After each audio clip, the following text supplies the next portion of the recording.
un ping pong sobre las temáticas como más fuertes o sobre los espacios y los agentes más importantes. Con imágenes, por eso vuelvo a decir, si a uno no ve algo o no escucha bien o lo que sea, no deje de decirnos. Y también, por supuesto, abierto a todas las preguntas, dudas, consultas, debates que tengan. Bueno, vamos a empezar. Bueno, mercado del arte. Hay muchos tipos de mercados, obviamente, depende de donde uno está parado en el mundo. En este caso, quizás tratamos de centrarnos un poquito más en la Argentina, que tiene un mercado bastante particular, un mercado chico, pero al mismo tiempo muy rico. Rico en el sentido de diversidad, propuestas, espacios, etcétera. Pero difícil, obviamente, y vuelvo a decir pequeño y a veces muy poco federal. Vamos a hablar de términos o palabras generales que aplicarían a cualquier parte. Vamos a ponernos un poco en el lugar de une artista, así como del otro lado, una galerista o mecenas o coleccionista. Mel, perdón, Sí. Patri, ¿compartiste pantalla o no? estoy compartiendo pantalla. No, Sí. yo te veo a vos. Ok, todo lo que es A ver. cuestiones técnicas pido ayuda de Franco porque yo soy medio un desastre. Sí, se está viendo la presentación, ¿eh? No, Puede yo ser ahora por te veo a vos. Yo la cómo, estoy viendo. A ver cómo cómo puede tengas hacer. seteado acá arriba, como arriba de los participantes, que hay como muchos cuadraditos, 2 cuadraditos, 1. ¿Puede ser eso? No, porque yo tengo, si te presiono a vos, chatear o fijar video. Pero si fijo el video, te fijo a vos, ¿no? Mira, acá Diego dice que ve bien y Josefina dice que ve bien. Sí, sí, Eh, pero Veo bien. Bien. yo creo que es por cómo estás parada. claro, pero no sé cómo, Claro, entiendo lo que decís. sí, no sé cómo, porque viste que en general, si me paro en vos, que es lo que veo, tengo chatear o fijar video. Si fijo el video, te fijo a vos. ¿No es Eh, verdad? Estoy mirando, tratando de pensar, ¿eh?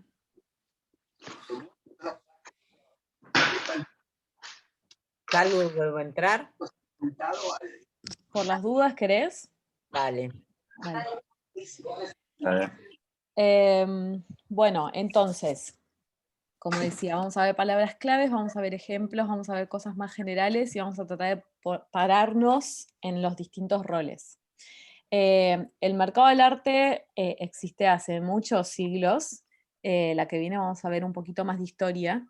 Pero en el último tiempo, con la vorágine del siglo XX y en especial a partir de como el final de la Segunda Guerra Mundial y el boom del arte en los años 50 y 60 en Estados Unidos y en Europa, pero puntualmente en Estados Unidos, empezamos a hablar de cosas que quizás antes no hablábamos.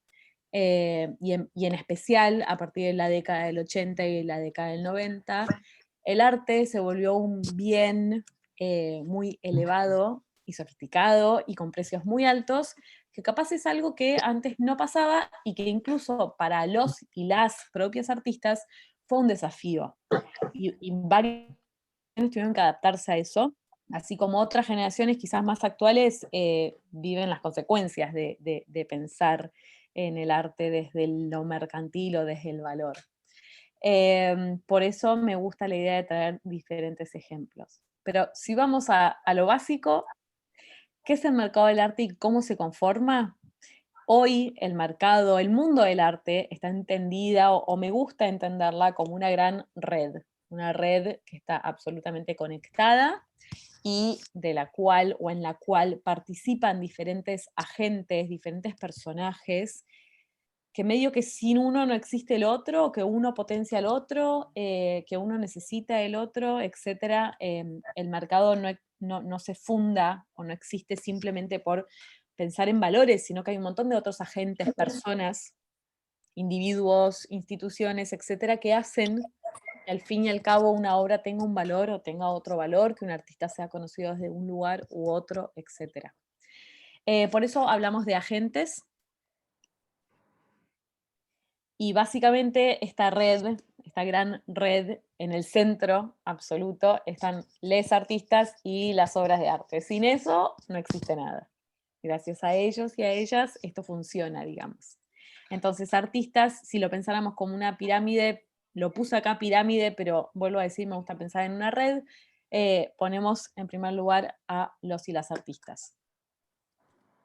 Abajo o al lado o cerquita aparecen estos personajes que llamamos coleccionistas o mecenas, aquellas personas que compran arte, que invierten en arte, que cuidan, albergan obras de arte, así como también hay personajes o personas o instituciones que quizás apoyan o producen o se involucran en la producción de obras de arte, que no necesariamente solo se dedican a comprar o adquirir objetos / obras. Por eso un poco los puse al lado. Hay distintas formas de coleccionar, hay muchas formas de coleccionar, hay muchas formas de vincularse con el arte. Están los coleccionistas que están muy cercanos a los y las artistas, y ahora lo vamos a ver. Están aquellos que no, están aquellos que están más cerca de lo que llamamos el valor simbólico, que compran capaz más con el corazón, y otros que compran más de forma especulativa o pensándolo como un negocio, así como también hay coleccionistas, quizás no tanto en Argentina, pero hay coleccionistas que incluso, y hoy escuchaba un video de una crítica que decía, y que incluso quizás ni les interesa el arte, pero lo entienden como una inversión más. Todas esas personas afectan al mercado y cómo el mercado se mueve, digamos. Las casas de subastas, en el caso de mercado, y que lo vamos a ver en detalle un poquito más la clase que viene, constituyen un rol fundamental porque se encargan de algo que llamamos mercado secundario, y ahora también lo voy a explicar bien o un poquito más en detalle, y las galerías también son protagonistas absolutos en el mercado, son espacios que se dedican, dentro de otras cosas, a la compra y venta, y se dedican a lo que llamamos mercado primario. Y en paralelo están las ferias de arte, que también son espacios que en los últimos años cobraron una relevancia muy importante, que creo que excede incluso a lo que cualquiera se podría haber imaginado que iba a suceder con una feria de arte. Y bueno, ¿y qué pasa hoy? Porque las ferias de arte están forzadas a readaptarse, digamos. Y que es otro tema que vamos a hablar. ¿Qué pasa con el mercado a partir del 2020? Y qué pasa de pronto con la idea del mercado y la tecnología, la idea del mercado y las redes, y de otras formas de pensar en cómo nos acercamos a otros para que se interesen en comprar una obra de arte o invertir o apostar o proyectar, etc. Mercado del conocimiento. Lo explico también cuando doy mis clases de curaduría, lo pongo de esta forma, pero podemos llamarlo de muchas formas. El rol legitimador, o sea, aquellos agentes, aquellas personas que por su trabajo influencian, quizás de manera más indirecta, el posicionamiento, el lugar que ocupan ciertos artistas en el mercado, en la historia del arte, etcétera, por las investigaciones que han hecho, por los trabajos que han desarrollado, por las muestras que curan en museos, por el aporte que hacen a colecciones en museos, en instituciones, etc. Podemos pensar en curadores, en historiadores, en investigadores, en directores de museos e instituciones, en directores artísticos de museos e instituciones, espacios legitimadores, una bienal de arte, por ejemplo, como puede ser la Bienal de Venecia, cuando ciertos artistas aparecen en escena o son mencionados por X personas o forman parte de X proyectos, etc., eso hace que las carreras de estos y estas artistas crezca, por lo tanto, el valor de mercado cambia, así como disminuye, o sea, de quién se habla, de quién no se habla, quién se pone en escena, a quién no se pone en escena, etc. Y eso depende de un montón de factores que también iremos viendo. La prensa, los y las críticos, agentes especializados. Vuelvo a decir, sobre quién se publica, sobre quién se habla, a quién nos dirigimos, por qué nos dirigimos de cierta forma, etc. Quiénes se relacionan con quiénes.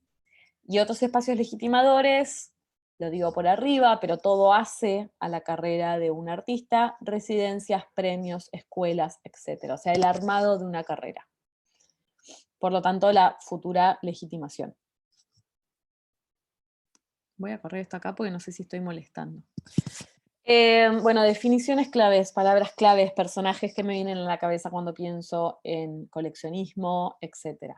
Mercado primario y secundario lo voy a explicar un poquito por arriba, después iremos viendo ejemplos, pero mercado primario, pensemos primero en una galería de arte, por ejemplo.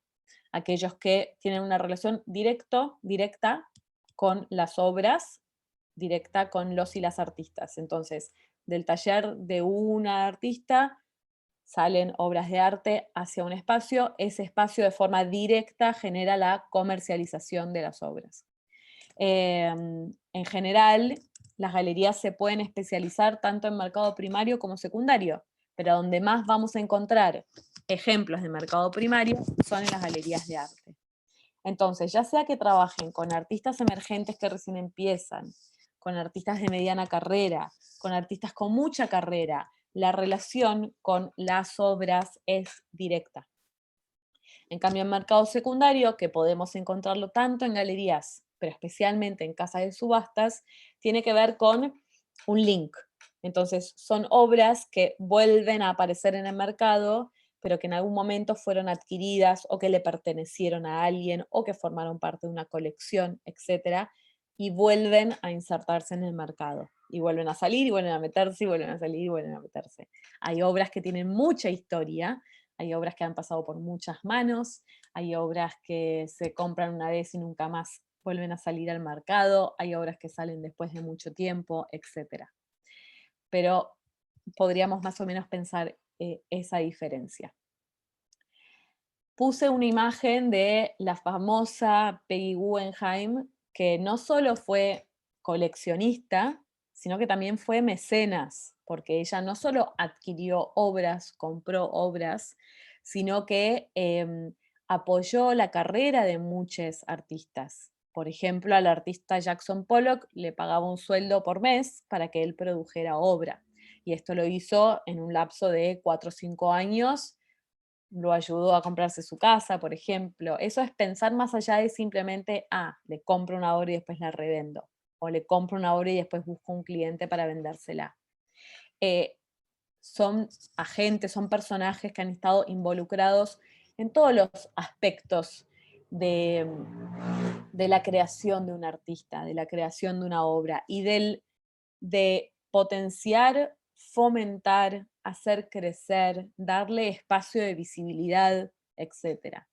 Ella además tuvo una galería, Art of this Century se llamó, donde promocionó y potenció y vendió y mostró muchas obras que había comprado en Europa cuando la Segunda Guerra Mundial estallaba, y que se lleva a Nueva York. Por lo tanto empieza a mostrar a los surrealistas y posteriormente a los artistas del expresionismo abstracto, que en ese momento eran una novedad y que había que apostar mucho a este tipo de obras.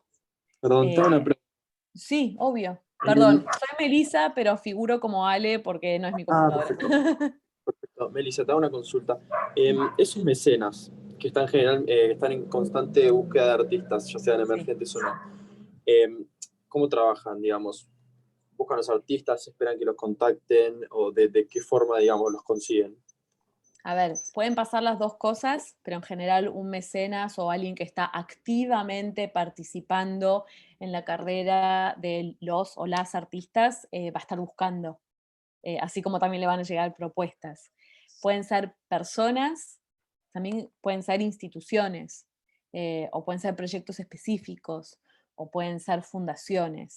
Puede pasar de las dos maneras, pero creo que un mecenas activo está todo el tiempo mirando, olfateando y y ansioso por encontrar un proyecto nuevo. Si uno o una es artista, está bueno también siempre generar vínculos y hablar sobre su obra y mostrarla, etc. Tu pregunta me hace pensar y hacer un mini paréntesis de que si alguno o alguna es artista y tiene ganas de compartir inquietudes o cosas que le quedan capaz en la cabeza de no sé cómo hablar de mi obra, no sé cómo mostrarla, no sé cómo salir a buscar, por favor, todas las preguntas que quieran hacer serán muy bienvenidas. De hecho, veo acá algunos con fondo de obras y me quedo pensando eso. Porque no siempre es fácil salir a ruedo, porque no siempre es fácil hablar de la obra, porque no siempre es fácil posicionarse o pensar en un valor, etc. Y por eso siempre está bueno estar bien acompañado. Entonces, puse a Peggy simplemente como un ejemplo muy conocido, pero de alguien que de pronto no solo ocupó 2 roles, ocupó 3 roles. Galerista, mecenas, coleccionista y posteriormente una persona que abrió un museo, que donó su colección, etc. Esas personas son un buen ejemplo de esto que digo, como el que está ahí a la vanguardia, olfateando todo el tiempo, buscando, mirando, yendo a talleres, investigando, etc. El artista que te hace conocer a otro artista, que te hace conocer a otro, que te hace enamorarte de una obra, que te hace involucrarte en un proyecto, etc. Y otro ejemplo que también siempre me viene a la cabeza cuando pienso en estas 2 palabritas que están acá, valor simbólico versus valor comercial.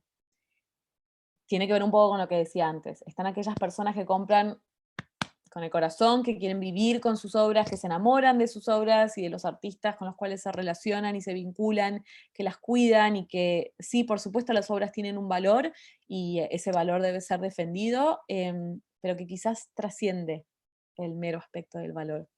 Creo que Peggy fue un buen ejemplo y la pareja Vogel, los Vogel, que fueron una pareja estadounidense, que compraron durante casi 50 años, a partir de los años 50-60 hasta el fallecimiento de Herb en los años 2000. Ellos eran una pareja de clase media, él trabajaba como administrativo en el correo, ella era bibliotecaria, con el sueldo de uno vivían, con el sueldo del otro invertían y compraban obra de arte. Vivían en un pequeño departamento con como 9 gatos, 5 peces, y llegaron a comprar 5.000 obras en el transcurso de su vida. No pertenecían a la clase alta, no pertenecían a la burguesía, no eran el estereotipo de coleccionista que empezaba a surgir en Nueva York en esa época. No había un linaje, no había tiene tal empresa, o viene de tal lado, o es amigo de tal. Simplemente eran 2 personas muy apasionadas por el arte. Él había tenido como un intento de ser artista y después se dio cuenta que no, que en realidad quizás no quería ser artista, pero sí quería estar rodeado de artistas y de obras. Y es un ejemplo hermoso para entender que no importa el contexto, no importa el lugar, o no importa el bolsillo, si uno quiere, si uno tiene el afán, puede, digamos. Aunque sea 1, 2, 3 obras en tu vida, no tienen que ser 5.000, por supuesto, pero uno se puede dar ese lujo si uno quiere vivir rodeado o vivir la experiencia de comprar una obra. Durante mucho tiempo fueron como bastante anónimos, y quienes empezaron a resaltar el nombre de ellos fueron justamente los artistas, porque ellos mantenían un tipo de relación que muchos coleccionistas no hacían. No eran la relación con la obra, era la relación con las personas detrás de esas obras. Llegaron incluso a comprar primeras obras de después personas que fueron como grandes maestros del minimalismo, postminimalismo, expresionismo abstracto, como por ejemplo Sol LeWitt, por dar un solo ejemplo. No me voy a poner nerdy del arte, pero sí como mencionar algunos nombres. Entonces ellos iban y era como, la consigna era como que no podía superar el presupuesto que tenían y no podía tener más de un tamaño lógico, porque la obra tenía que entrar en su departamento. A lo largo de los años, Llegaron a tener obra en todos lados, de hecho la cama se iba como despegando del piso, porque cada vez ponían más y más obras abajo de la cama, en las paredes, en la cocina, en el baño, en el techo, amontonadas, en cajas, en cajitas, pero vivían con eso. No lo podían ver todo, pero vivían y lo cuidaban. Y cuando llegó el momento bueno, se empezaron a hacer cada vez más conocidos, llegó un momento en el cual se les ofreció un valor por su colección para que ellos lo vendieran, valuado en millones de dólares, y ellos decidieron no hacerlo, sino que donaron una buena parte de su colección. De hecho, hay un documental que se llama, después si quieren le mando a Franco links para que sigan investigando. Hay un documental que se llama Vogel 50 por 50, donde ellos donaban 50 obras a 50 instituciones de cada uno de los 50 estados.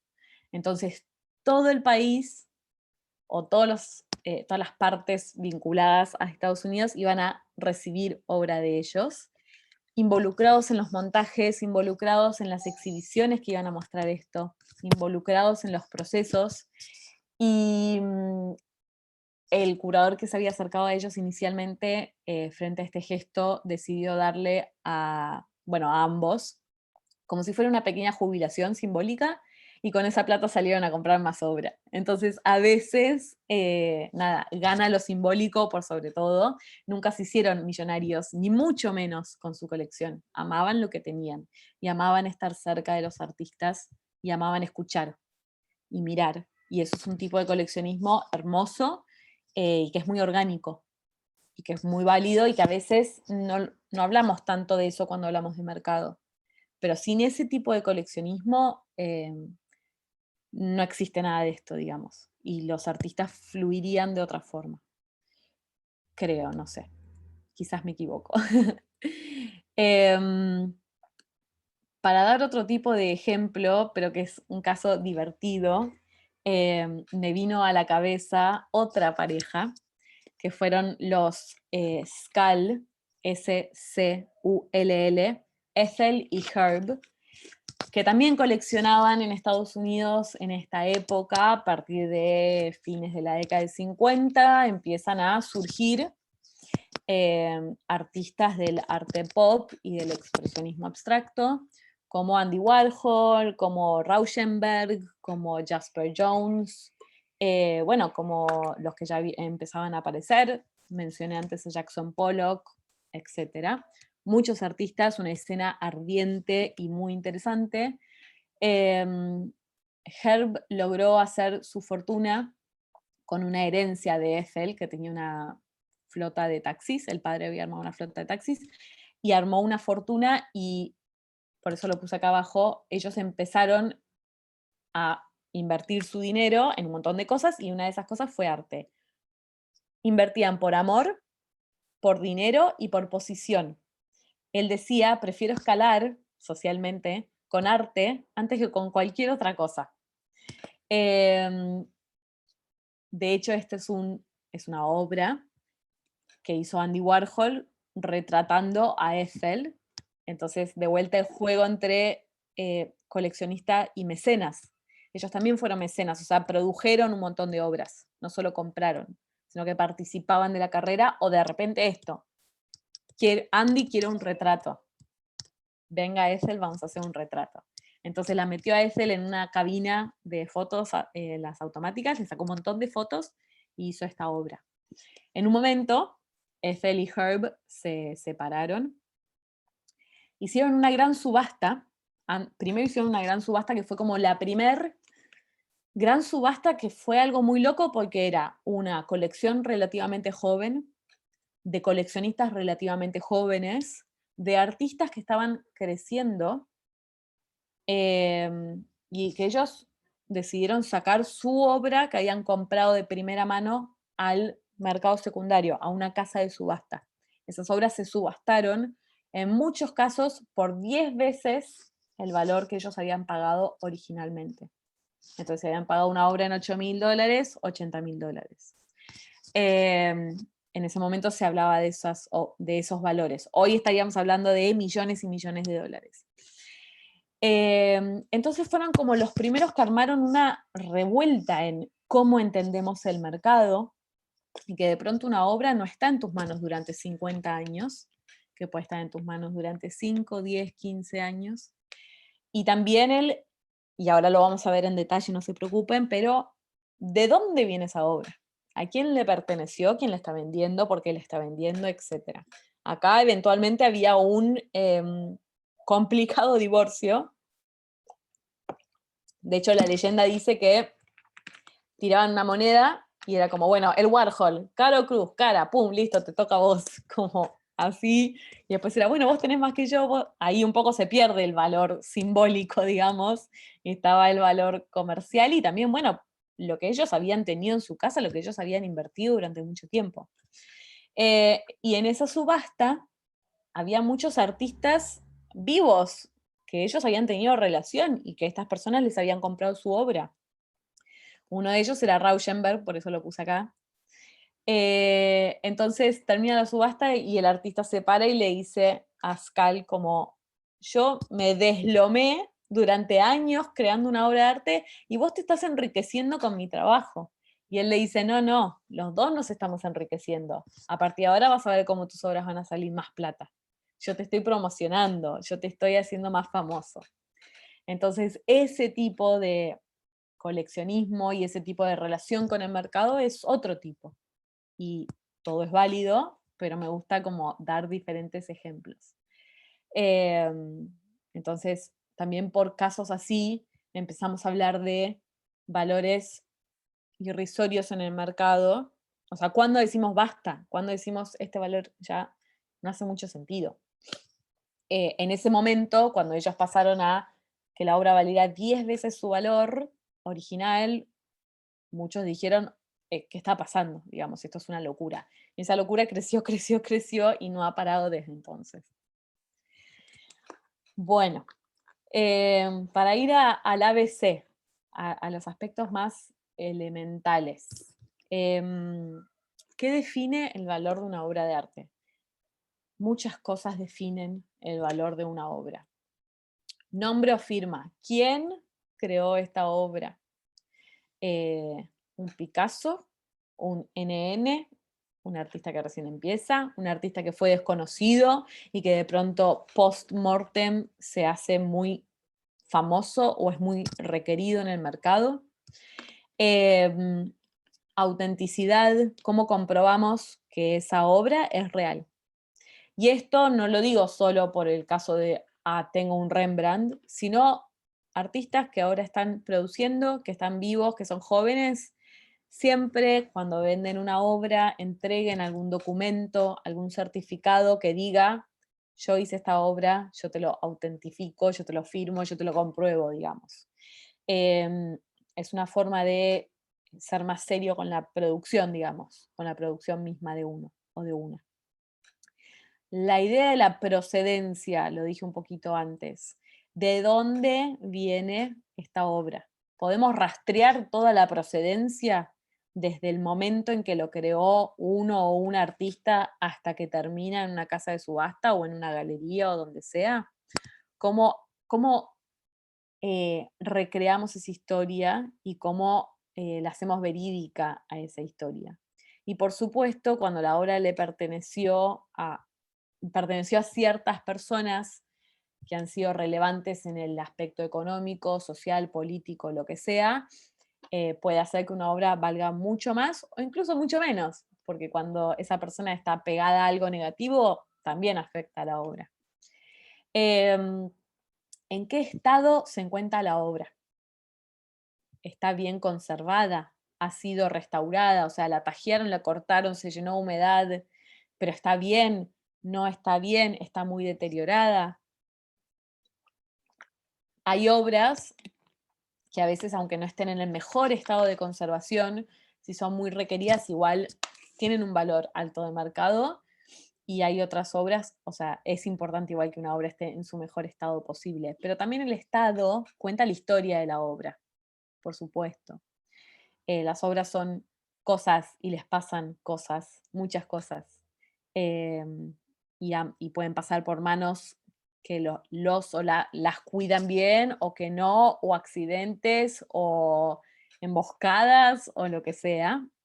Entonces, la idea de la conservación y la idea del Estado es también la historia o el ADN de la obra. Documentación, bueno, la documentación para poder hacer verídica esta información, puede ser un certificado, puede ser un papel, puede ser una foto. Hay muchas obras que cuando las damos vuelta están llenas de etiquetas, porque antes cuando una obra pasaba por una exposición en un museo, por ejemplo, se iba con una etiqueta, entonces, esta obra estuvo en el MoMA, esta obra estuvo en el Malva. Bueno, el Malva no, porque es más joven, pero estuvo en el Bellas Artes, por ejemplo, estuvo en el Sívori. Perdón, estoy leyendo las preguntas, a Diego le digo que la pareja se llaman los Vogel, igual tanto este PDF lo puedo mandar como podemos mandar la información por separado. Me hacen acordar a los compradores de las obras de Picasso, eran los Gans, clase media full. Horacio, eso lo debo, perdón, lo voy a investigar. Hay un documental muy bueno en Netflix sobre la estafa de una galería. Sí, lo vi el otro día, también después lo mando. Es una galería en Nueva York y bueno, algunas cositas que sucedieron con unas obras ilícitas o no originales, digamos. Entonces, bueno, viene a esto, o sea, compras una obra con información, compras obras sin información, crees, no crees, son muy exquisito en antes de comprar quiero que me expliquen las galerías, qué tipo de ética manejan, o los dealers que se manejan por su cuenta, qué tanto investigan, qué tanto profundizan, qué tanto hacen su tarea, digamos, afecta al mercado y a las obras, y a los artistas, por supuesto. De hecho, hace un rato veía un mini documental en Artsy, en la plataforma Artsy, que dividía como el mercado en distintos mundos, tipo mundo de las galerías, el mundo de las subastas, y decía también algo interesante de lo que pasa hoy. Decía, por ejemplo, hay una obra de Ai Weiwei, un artista chino, que hizo 100 millones de semillitas de cerámica para una exposición en el Tate, y hay una obra que puedes encontrar en una casa de subasta que remata parte de esas semillas a un valor muy alto, y también puedes encontrar una persona que fue al Tate y se robó 6 semillas y la vende en internet. Entonces todo afecta al mercado, todo hace que nos replanteemos hoy el mercado en el siglo XXI. Bueno, condición de la obra, también si una obra es única o no es única. Cuando decimos único, me cuesta, pero las obras que de pronto son reproducciones o que son ediciones, como puede ser la fotografía, como puede pasar en el caso del grabado, etc., muchas veces en general tienen un tope de valor más bajo que una pintura, por ejemplo, o las esculturas sí pueden ser múltiples, pero también la escultura tiende a tener un valor alto en el mercado. ¿Cómo entendemos la idea de lo único? Y también lo iremos viendo con ejemplos. Es una pregunta un poco difícil a veces de llegar a una conclusión hoy en día, cuando el arte se puede entender desde tantos puntos de vista. Consecuencias socioeconómicas de cada periodo. Depende cuándo vas a salir a comprar, depende cuándo vas a salir a vender. Esto en un mundo utópico, no digo uno cuando quiere quiere apostar a un artista joven que recién empieza, o sea, hablo de parámetros quizás un poco más elevados o de mercado secundario, lo que sea, pero hay momentos en donde hay booms muy altos, hay momentos en donde el mercado se desploma, como el mercado inmobiliario, como cualquier mercado. Por lo tanto, hay obras que han sido afectadas por esos booms o retrocesos o pausas o momentos en donde se frisa, etc. Muchas veces, igual, en momentos de crisis económica, los picos de ventas suben. De hecho, acá, después del 2001, en Arteba del 2002, muchos galeristas dicen que fue uno de los años en donde más vendieron.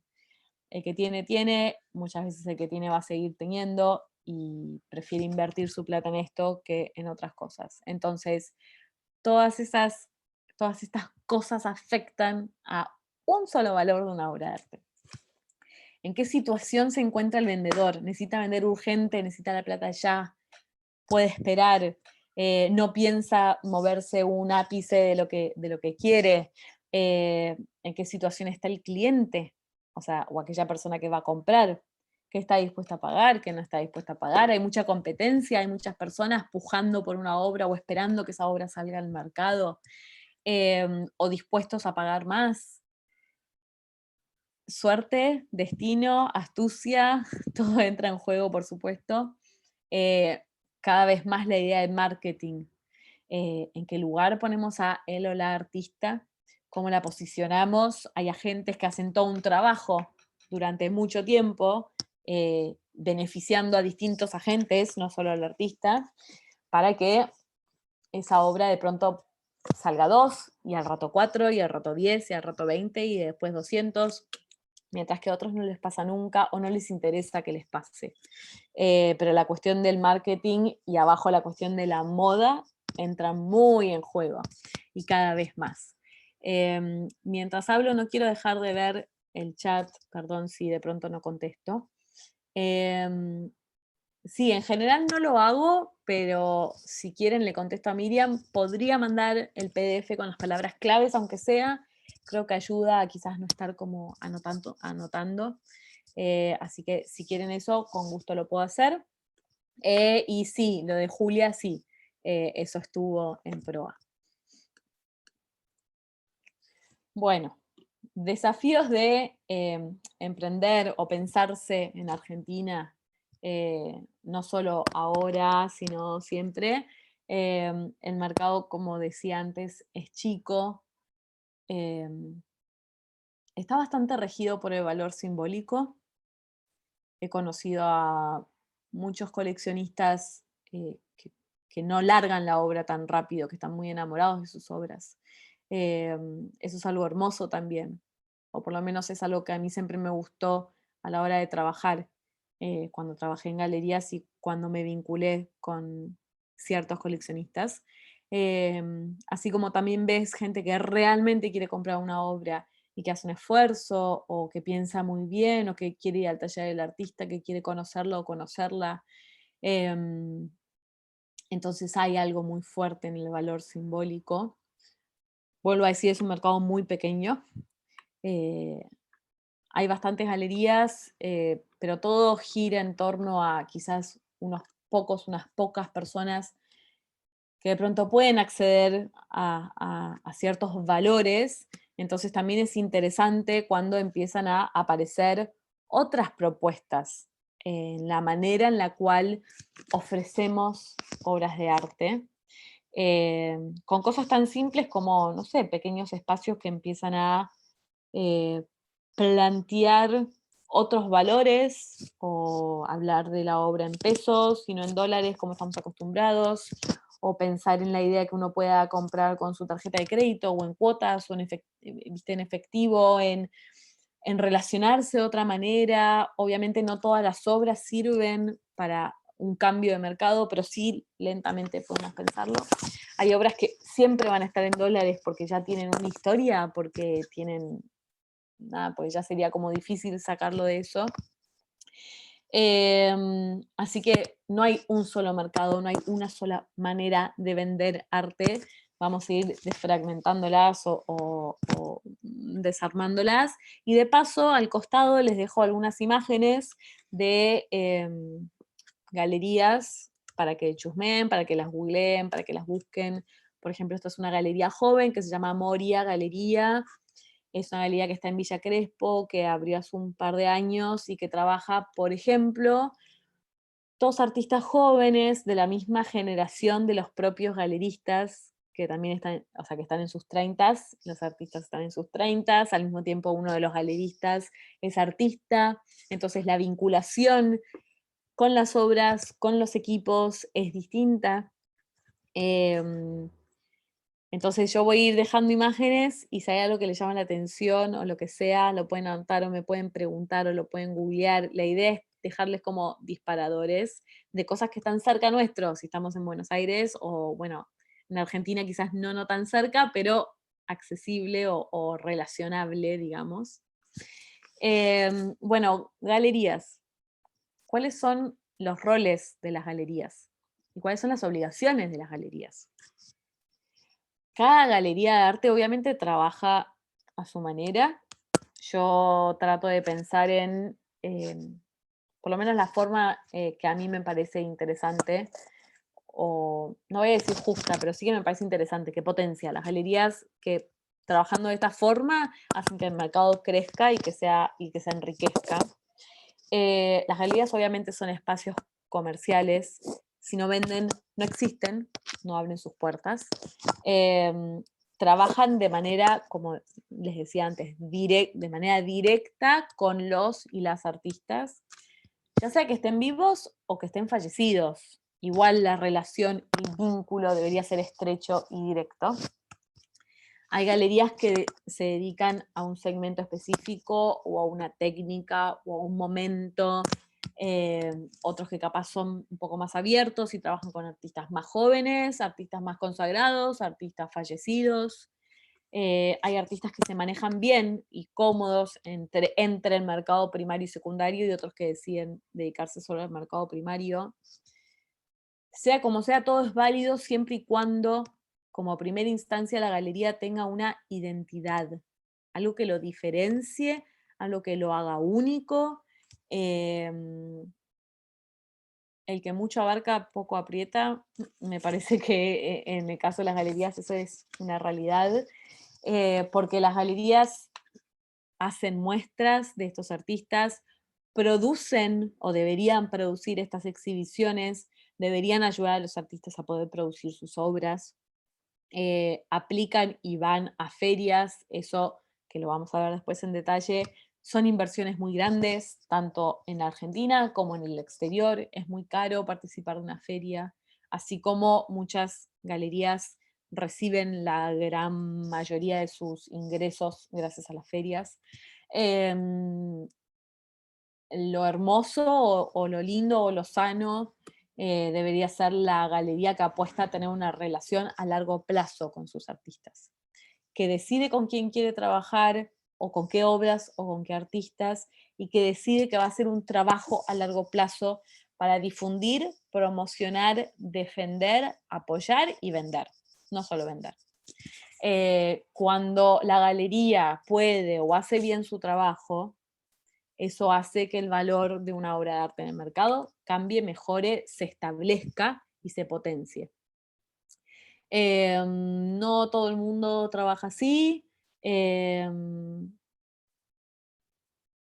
vuelta, me pongo en el lugar de un artista o pienso con la cabeza de un artista, si estarían buscando una galería, busquen a alguien con quien se van a sentir representados, que saben que los van a defender y que no los van a dejar tirados en una trastienda. Si se piensan como personas que quieren empezar a comprar o acercarse o coquetear con el mercado, nada más lindo que de pronto encontrar una galería que te va a escuchar, que vas a ver lo que te hace feliz, lo que te gusta, lo que estás buscando, lo que podés comprar o lo que podés invertir, etc. Entonces, los roles y las obligaciones son muchas, por eso, lo que decía un poquito antes. ¿Qué falta? Siempre pongo esta pregunta porque me cuestiono y porque lo debatí desde mi lugar de haber trabajado en galerías, en producción de muestras o en producción de ferias, o trabajando uno a uno con los artistas, un vínculo quizás más democrático o más abierto con las personas, con los públicos. Porque hay muchos tipos de públicos, porque uno nunca sabe quién eventualmente va a comprar y porque también las galerías son espacios que educan o que deberían educar, porque son los espacios que tienen el privilegio de mostrar lo que está sucediendo hoy en el mundo del arte. Entonces, muchas veces, o sea, no hay vez que no haya dado esta clase y que alguien dice, no, yo voy a una galería, me quedo en la puerta, no sé bien qué hacer. Para empezar, todas las galerías son gratis, todas las galerías están abiertas al público. ¿Por qué a muchas personas les pasa eso? Bueno, porque hay algunas fallas en la comunicación, en la relación, etc. Quizás la galería está mirando más a quien puede comprar y no al público más grande. Hay un montón de cosas para debatir o para tener en cuenta, pero nos lo podemos replantear o nos lo podemos plantear.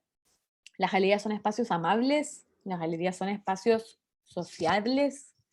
Nos sentimos igual en un museo o en una galería.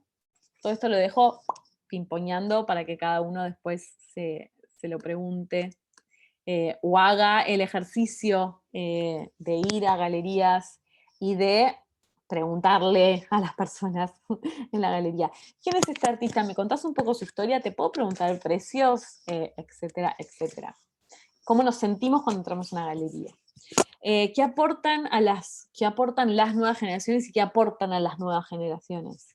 Las galerías jóvenes, las galerías que se empiezan a vincular con les artistas que están empezando ahora o que representan una generación o que representarán a nuestra generación, tienen una función muy importante porque están haciendo a la historia y están haciendo al mercado de lo que en 20, 30 años vamos a entender de otra forma, que la vamos a entender mucho más cercana a la historia y a esta obra sale tanto por tanto, o a fulanito ahora es conocido por tanto, pero en algún lugar se empieza y de alguna forma se empieza. Entonces ese mercado como volcánico, ese latente que está empezando, es hermoso, es uno que a mí me atrae mucho y siempre me atrajo. Y apuesto a que también se miren ese tipo de proyectos y que se analicen ese tipo de galerías, por eso de pronto dejo a Moria como un ejemplo. Ferias, de vuelta, lo vamos a ir viendo a medida que pasen las clases, pero lo dejo como para empezar a entender, para empezar a empaparnos de términos y nombres y expresiones. ¿De qué sirven, para qué sirven las ferias y hacia dónde van a partir del 2020?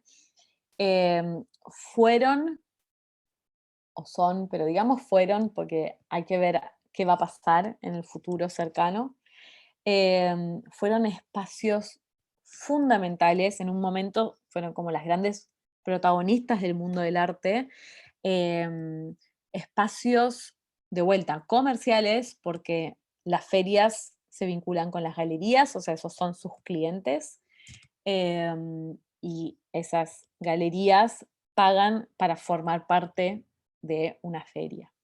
Hay ferias que son más accesibles, hay ferias que son más chicas, hay ferias que son más específicas, se dedican solo a la fotografía o se dedican solo a los grandes maestros o trabajan solo con, no sé, para espacios más jóvenes o más contemporáneos, o sea, hay de todo. Hay ferias que son inmensas, que son casi inabarcables, como podemos pensar una feria como Basel, Miami, por ejemplo. Vuelvo a decir, de todo esto vamos a ir como desarrollando ejemplos, pero para empezar a entenderlo. Fueron espacios que juntaron a todos, digamos. Van coleccionistas, van críticos, van curadores, van instituciones que compran obras para sumarlas a sus colecciones. Eso es algo fundamental, importantísimo. Las instituciones que pueden apostar a comprar obra nueva y seguir ampliando sus historias, eso muchas veces pasa en una feria. Coleccionistas muy conocidos, coleccionistas perfil bajo, coleccionistas que les gusta la idea de sociabilizar en la feria, de ver todo y de decir, bueno, me llevo esto, puedo hacerlo, no puedo hacerlo. Las ferias son grandes, son avasallantes, son estimulantes, son cansadoras. Leía hoy que decía un artista llamado John Baldessari, como ir a una feria para un artista es como encontrar a tus padres haciendo el amor cuando sos chico y decís, ay no, ¿por qué vi esto? Porque los galeristas se comportan de una forma muy específica en la feria. Hay que vender ahora, hay 5 días, hay 4 días, hay 3 días. No todos los artistas quizás saben cómo manejarse en esas situaciones.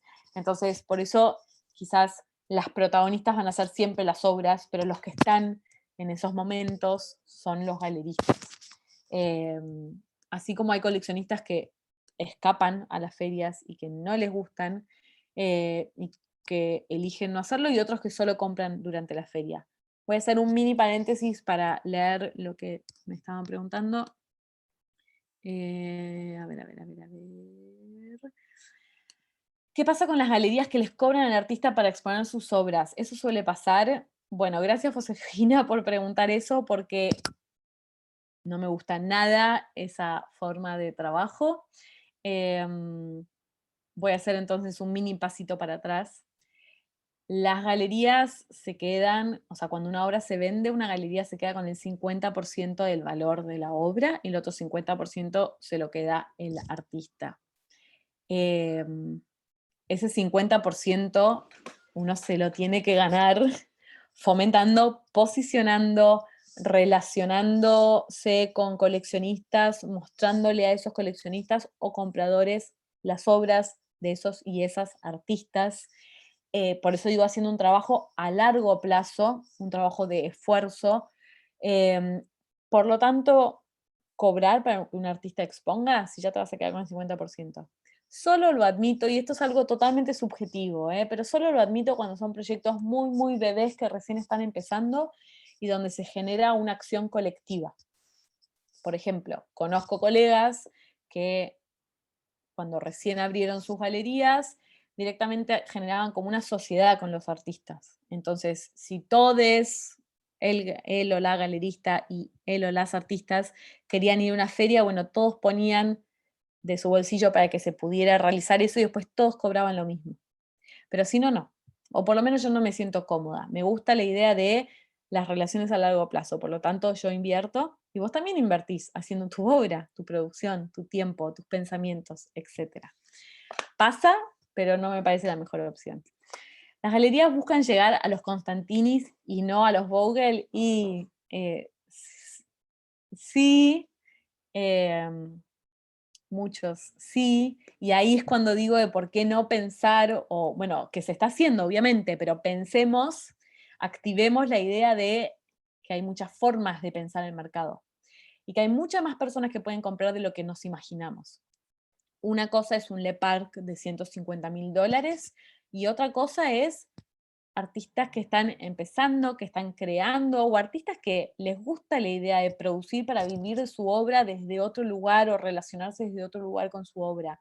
Entonces, bienvenido a los Constantini, bienvenido a los Vogel y bienvenido el vecino enfrente que quizás puedo lograr que te animes a comprar obra de arte. También es eso, la galería tiene que lograr que cada vez haya más compradores. Quizás no son coleccionistas, pero que haya más compradores. Horacio pregunta, ¿es un buen momento para galerías difundir sus obras en el exterior y no estar solamente en el mercado local? Lo digo enfocado al e-commerce y marketing digital. Está buenísimo lo que preguntas porque es algo que ha surgido en los últimos años y hay galerías que pueden invertir en eso y hay galerías que no lo pueden hacer, obviamente teniendo en cuenta la crisis que se está viviendo, pero hay un problema ahora que la exportación está muy difícil, casi imposible. Entonces, quizás sí es un buen momento para pensar estrategias y para empezar a conocer estos universos y para empezar a moverse de otra manera para que eventualmente uno pueda activarlo. También hay todo otro universo que es fantástico, que es ya la idea del criptoarte, del arte que directamente es virtual y que se puede vender en cualquier parte del mundo porque uno nunca va a acceder al objeto físico per se. Hay plataformas que están empezando a trabajar de esa forma. Entonces, ¿qué va a pasar con todas esas formas de pensar dentro de 5 o 10 años? Miriam decía, pasa muchísimo, la galería le cobran a los artistas, siento que el negocio somos los artistas. Bueno, un poco por ahí viene lo que yo trato de decir, como que sea algo mucho más sincero, comprometido a largo plazo y que también se generen vínculos, no solo como vení, pagame 3.000 pesos, te doy 2 paredes y hablamos el mes que viene. Vínculos reales. Cuando vos te crees, cuando vos apoyaste la obra de un artista y amás esas obras, después las vendés de otra forma. Si simplemente te da lo mismo con quién te estás relacionando, es muy difícil generar un proyecto serio como galería.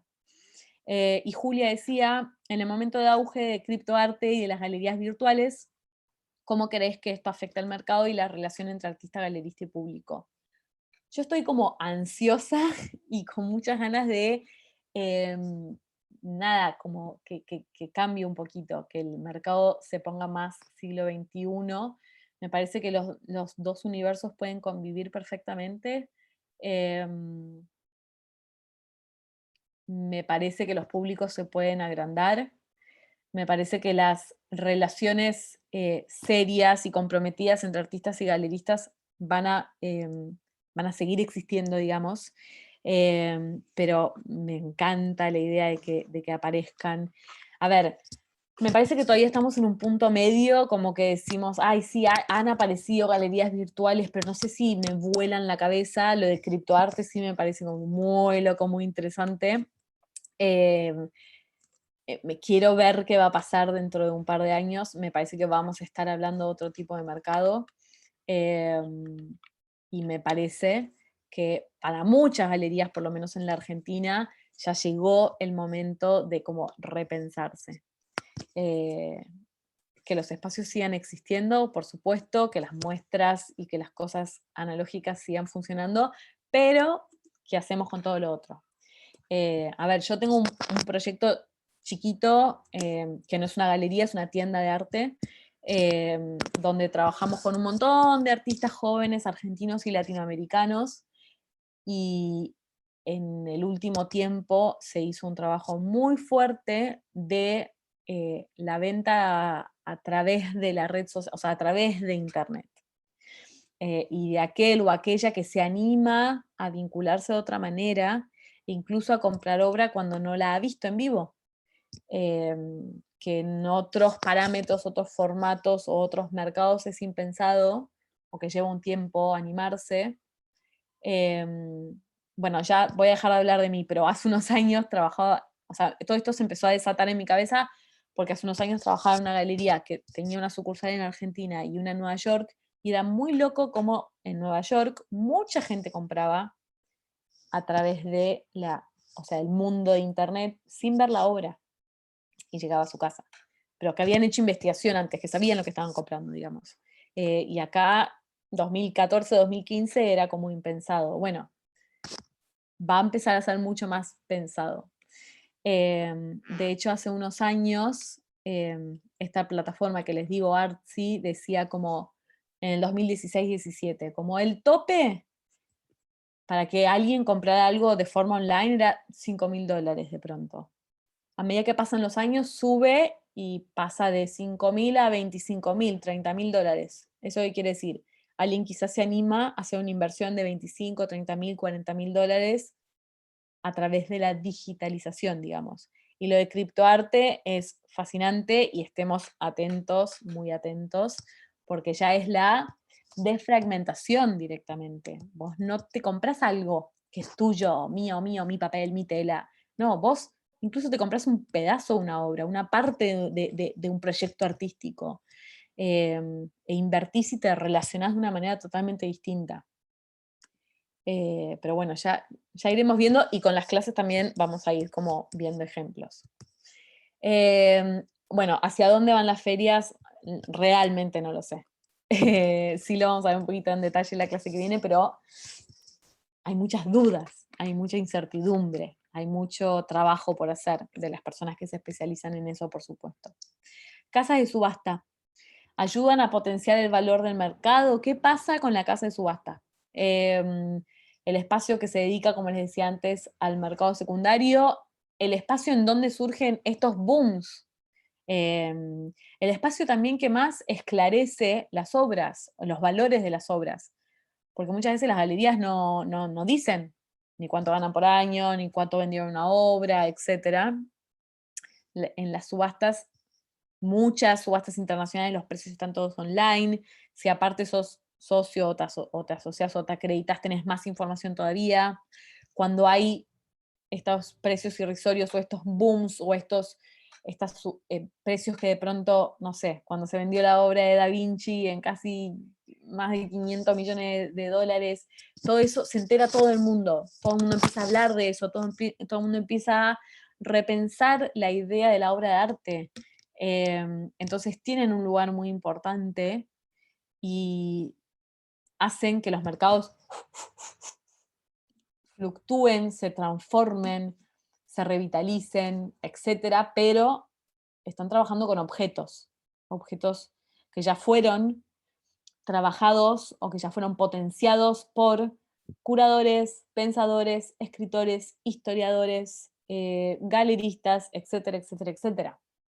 No es lo mismo cuando Leo Castelli, el famoso galerista estadounidense, mostró por primera vez las sopas Campbell de Warhol en su galería en los años 60, recibiéndolas por correo y ni sabiendo de qué se trataba, a cuando llega a un gran coleccionista, a cuando llega a una gran subasta, que ya tiene toda esa historia a su favor, digamos, a cuando llega a las paredes de un museo. Entonces, es otra forma de trabajar, es otra forma de vincularse, y también a veces perjudica, porque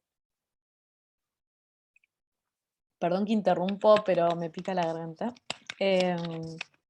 A veces perjudica porque el mercado, a medida que pasa el tiempo, empieza a meter cada vez obras más frescas o más jóvenes o con menos años o artistas más jóvenes en esta vorágine de potenciar, y a veces después eso no se puede sostener y perjudica a la carrera de él o la artista. Igual vuelvo a decir, lo iremos viendo, estoy simplemente como pimponeando ideas. ¿Qué tan conscientes son las artistas del valor de su obra? No todos los artistas son conscientes, no todos los artistas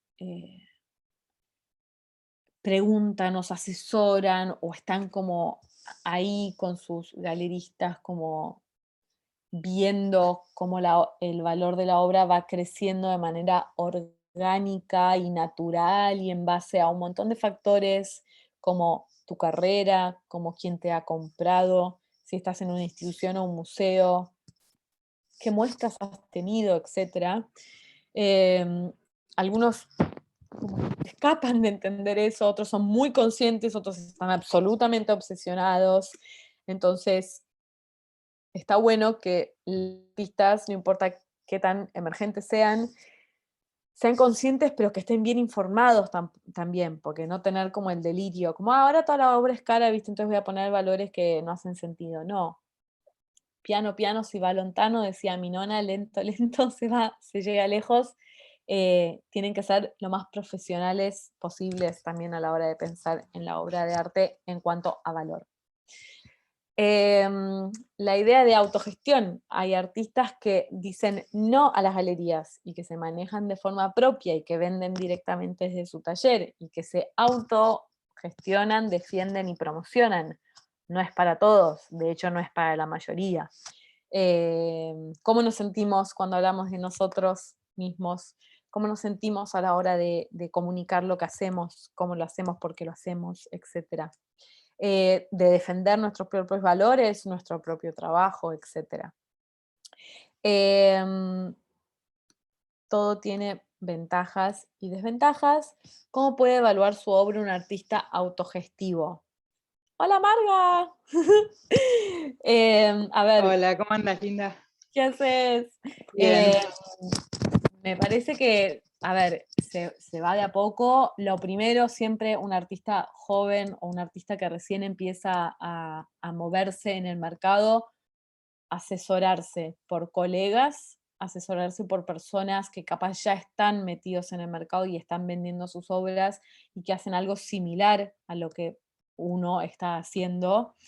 Buscar representantes, o sea, buscar alguien que te pueda asesorar, un curador, un galerista, pero que de forma sincera te diga, bueno, esto es un valor lógico para tu obra. También, ¿cuánto te sale tu obra? O sea, producir una obra sale X cantidad de dinero. Después lo demás es valor agregado y muchas veces es valor simbólico, que se puede defender en el mercado o no, pero primero hacer algo te salió X. Pero la posibilidad de preguntarle a otros que quizás ya están empezando, pero tienen tu mismo recorrido o tus mismos años de carrera, etcétera, siempre ayuda y mucho.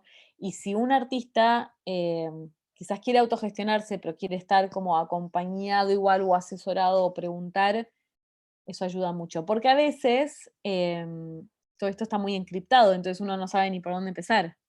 Y después se da cuenta que está vendiendo su obra muy bajo, o muy alto, o mal, o lo que sea.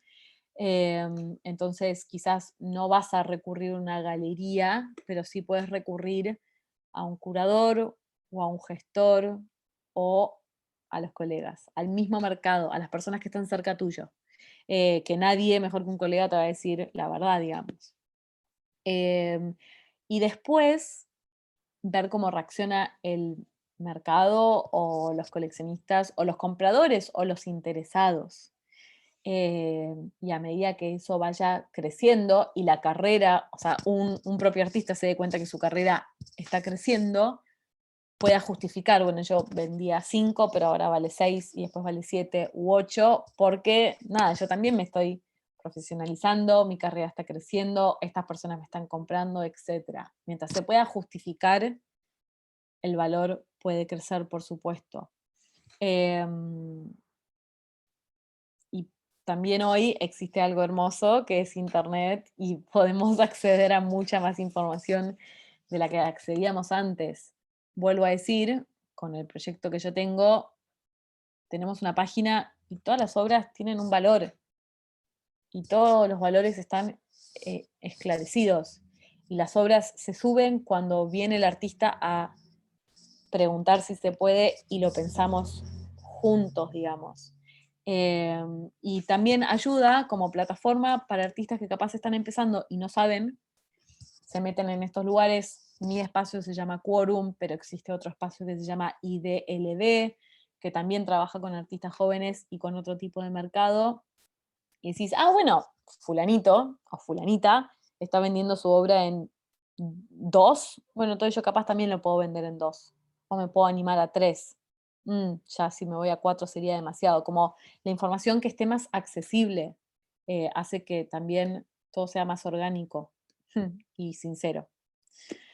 Bueno, mercados alternativos, ya lo vengo diciendo, pero la idea de que no exista un solo mercado y que no esté todo tan regido por un solo mercado, los 10 gatos locos que conocemos como coleccionistas, sino abrirlo, sociabilizarlo, naturalizarlo, armonizarlo, etc. Bueno, y mercado y tecnología, un poco lo que ya veníamos diciendo. Dejo 2 imágenes más. Esta es una exposición de una artista joven que se llama Clara Esborrás. Es una exposición que se hizo el año pasado que se llamó Sucia y Desprolija y la galería se llama Piedras. Es una galería que está funcionando hace unos 6 años, que está en 11, por lo tanto, que esto también es algo que vamos a hablar cuando hablemos un poquito más de galerías, no está en uno de los como núcleos geográficos, no está en Villa Crespo, no está en Recoleta, sino que está en un espacio alternativo, podríamos decir, y que ha logrado que la gente vaya hacia ese lugar, que sepa que ese lugar existe, ha logrado posicionarse en el mercado, ha logrado posicionar a los y las artistas con las cuales trabaja. También es otro formato de espacialidad y de idea, o sea, es un piso en 11 donde también viven los directores y también viven algunos de los artistas, y aparte está el espacio donde se hacen las exhibiciones, y son todos más o menos de la misma generación, entonces se relacionan desde otro lugar, y en este tipo de espacios podemos encontrar otras propuestas. Lo que está pasando hoy, lo vuelvo a decir, la novedad, mucho quizás no se sostenga en el tiempo, otras cosas sí, otros artistas van a crecer mucho, pero bueno, nada más lindo que estar empapado en el hoy, porque es una realidad, o sea, los artistas que hoy están trabajando están proponiendo un mensaje, una estética, una forma, etc. Y también en este tipo de espacios capaz podemos encontrar propuestas, no voy a decir alternativas, porque la performance ya no es una opción alternativa, porque existe hace 50 años, pero que quizás no encontramos en otros circuitos, o que quizás no encontramos tanto en otros en otros proyectos o en otros espacios de difusión. Por ejemplo, Clara, que tendrá 30 años, sí, debe ser del 90, viene trabajando con piedras hace un tiempo y hace 2 años tuvo una exposición individual en el Museo de Arte Moderno de Buenos Aires. Entonces, de estos espacios que empiezan a mostrar la novedad a los artistas jóvenes, potenciarlos, defenderlos, empezar a encontrar un mercado para ellos y para ellas, después eso también rápidamente pasa a las instituciones, a los museos, a lo que quizás en otro momento llevaba un poquito más de tiempo, hoy se acelera o los museos empiezan a estar más atentos a lo que está pasando también en el mundo contemporáneo actual, porque también de pronto encontramos curadores más jóvenes en estos espacios. Entonces esa relación, esa red que se va armando también hace que después los valores se entiendan desde otro lugar. Y acá simplemente puse una imagen de Arteba de hace unos 3 años. No es quizás la imagen que más representa la vorágine de una feria, pero bueno, para los que nunca o las que nunca fueron a una feria, piensen en espacitos. Cada espacio le pertenece a una galería y esa galería lleva obras de los artistas con los cuales está trabajando. Entonces, si bien vuelvo a decir, lo iremos viendo en detalle, porque ya son casi las 8, no lo puedo creer, uno entra a una feria y se encuentra con un montón de obras, un montón de información, un montón de nombres, un montón.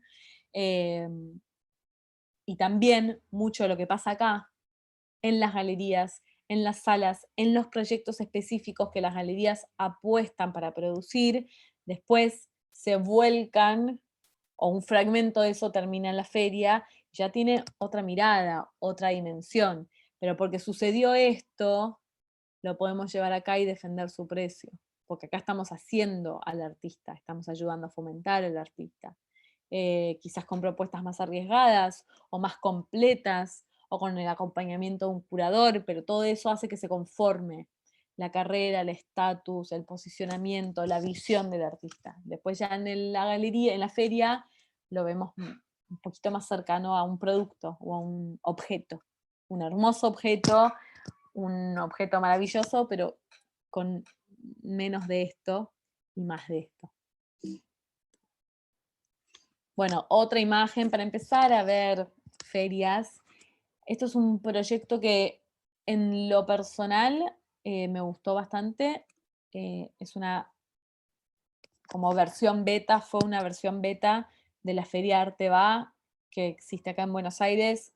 Arteba se hacía todos los años en abril, mayo en la rural, era como la gran feria de Argentina, de la cual hablaremos, y en el 2016 y 17 decidieron hacer como una segunda versión en el mes de noviembre en La Boca, en un espacio alternativo, en un espacio más chico, donde las galerías que ya habían participado en mayo podían participar en esta segunda edición.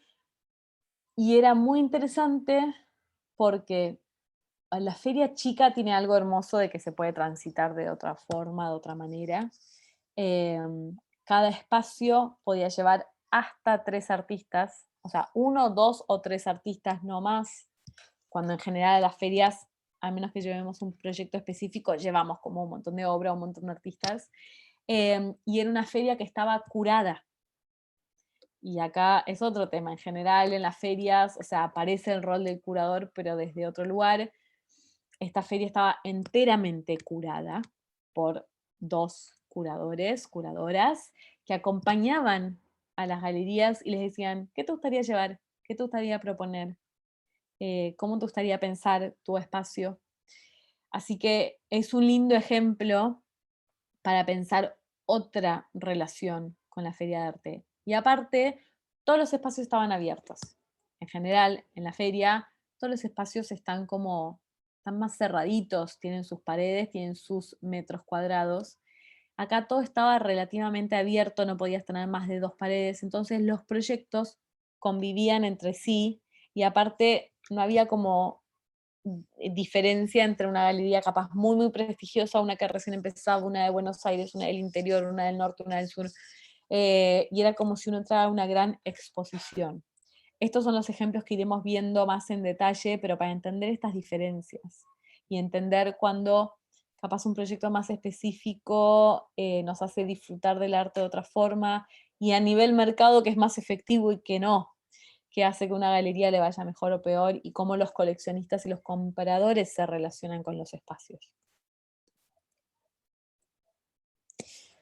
Bueno, otra imagen también que les dejo para ver algo hermoso que no es muy habitual de ver, que es una feria cuando todavía no abrió sus puertas. Esto es un proyecto que hicimos con Del Infinito en el año 2017, si la memoria no me falla. Sí, 2017. En Arteba, y esto era como el momento antes de que se llenara de gente y que uno empezara a como obsesionarse o detenerse específicamente en la venta de la obra, y que pensaba más en la instancia como, no voy a decir enteramente curatorial porque sería muy pretencioso, pero sí como, bueno, qué obras poner afuera, qué obras van a llamar más la atención, qué obras tienen valor más alto, qué obras tienen valor más bajo. Artistas de mediana carrera en diálogo con artistas capaz más, no voy a decir que Luciana Rondolini es una artista emergente, pero capaz con 10 años de carrera, y una Marcela Cabuti con 20 años de carrera, y una obra histórica de Espinosa, que es un artista absolutamente histórico, con un valor muy alto y muy requerido en el mercado. Entonces, ¿cómo todo esto puede convivir? Y cómo todo esto puede hacer a la identidad de una galería, que dice, trabajamos con esto, pero también trabajamos con esto, y también trabajamos con él, también trabajamos con ella. Y todo esto nos representa, y todo esto es lo que nosotros queremos mostrarle al mercado, que estamos trabajando y que estamos apoyando, fomentando, defendiendo, etc. También en una feria muchas veces encontramos la novedad, porque los artistas hacen obras especialmente para ese evento, digamos, o ese montaje o ese proyecto particular. Así como también muchas veces en la feria, cuando uno trabaja el mercado secundario, lleva la joyita, eso que estuvo buscando, eso que sabe que es muy valioso, eso que sabe que más de uno va a querer, etc. Así que todo eso lo iremos masticando en las próximas clases, pero bueno, para empezar a ver imágenes, para empezar a entender, bueno, esto es una feria, esto también es una feria. Vamos a ver ejemplos específicos. Les voy a contar este caso de un proyecto que se hizo con la obra de Alberto Greco, que lo traigo a colación porque ahora tanto en el Museo de Arte Moderno de Buenos Aires hay una gran muestra que, no voy a decir retrospectiva, pero sí, más o menos retrospectiva, que están como mostrando su carrera y su obra, que para toda una generación es una novedad absoluta, porque hace mucho que no se ve una muestra de Greco en la Argentina. Es un artista fallecido, es un artista que vivió muy poco, que se suicidó a los 34 años y que tuvo 10 años de carrera, pero es un personaje fundamental para entender la historia del arte argentino de los años 60 en adelante, para entender cuestiones como la performance en la Argentina, como el arte efímero, como la ruptura en el arte. Entonces, a veces a una feria, a un espacio comercial, algunas galerías llevan un proyecto curatorial, un proyecto de investigación, un proyecto que necesitó muchos años para existir, digamos. Y eso también se puede encontrar en un espacio dedicado a la comercialización, pero que hace que el valor de una obra esté en un lugar o esté en otro. Así que la clase que viene veremos el caso Greco, y también, esto es un proyecto que se hizo con Del Infinito, ahora en Del Infinito hay una exposición también de Greco, hermosa, que se las recomiendo, que también es una investigación de mucho tiempo que habla de un periodo muy puntual, un año nada más de la carrera de este artista y cosas que pasaron, y eso después van a ir a ferias y lo van a ver, o lo van a ver en un museo, lo van a ver en proyectos más específicos. Hago mini cortes si les parece bien para ver si alguien tiene preguntas o dudas o lo que sea, y ya que algunos lo pedían, no tengo ningún problema de al final de las 3 clases mandarle a Franco esto para que se lo mando a ustedes, por lo menos las palabras claves y eso. Preguntaba, a ver, ya creo que me perdí. Patri preguntaba, ¿hay galerías que le pagan el sueldo del artista y luego en las ventas se reparten o lo obtienen en ellas? Hay galerías que invierten en la carrera de los artistas o que les compran obra para que los artistas puedan producir y que después la venden para recuperar eso. Antes se hacía mucho más que ahora es bastante difícil para las galerías poder, digamos, bancar la carrera a largo plazo, pero sí, de hecho, una muy amiga mía, su abuelo es quien empezó la Galería Rubers, que está acá en Recoleta, y siempre decía como que el abuelo como que pagaba la carrera, o sea, todos los meses le pagaba a ciertos artistas para que pudieran producir, que también es lo que hacía Peggy, o sea, te pago para que me hagas también, para que me traigas obra, para que esto siga, digamos, para que esto pueda ser una realidad. Hoy difícil. Igual no es lo mismo una galería como Gagosian o una hipergalería como Whitechapel afuera que las galerías acá en la Argentina. Acá es difícil, pero bueno, están los que por lo menos para determinados proyectos lo hacen. En el momento de auge del CryptoArts, galerías virtuales, esto ya lo dije, perdón, ¿cómo puedo? Lo de Margarita creo que lo contesté. Y Horacio preguntaba, en las ferias imagino que cada galería paga por su espacio para exponer, ¿no? Sí, lo vamos a ir viendo la clase que viene, pero cada galería paga por el espacio y dependiendo del espacio que quiere o pide, paga más o paga menos, pero bueno, en el caso de Arteba puntualmente es una feria muy cara que se paga en dólares, hola Argentina, y nada, hay galerías que capaz antes de pisar la feria invirtieron 30.000 o 40.000 dólares, y después eso, cómo se recupera, cómo se hace una ganancia, o sea, todo eso lo iremos viendo, pero sí, básicamente cada uno paga por su espacio. Zulema, no, de nada. Bueno, espero que haya sido útil, espero no haberlos mareado mucho. La clase que viene vamos a ir metiéndonos en cada uno de estos universos, vamos a ver ejemplos de artistas vivos, fallecidos, más que nada iremos viendo galerías y ferias para después ir más al mercado secundario. Les mando un beso grande, gracias por escuchar como siempre, y qué lindo también ver caras conocidas y voces conocidas. Gracias, Melissa. Bueno, chao a todos y nos vemos el próximo lunes. Hasta el lunes No, que muchas viene. gracias. Gracias. Adiós, que descansen.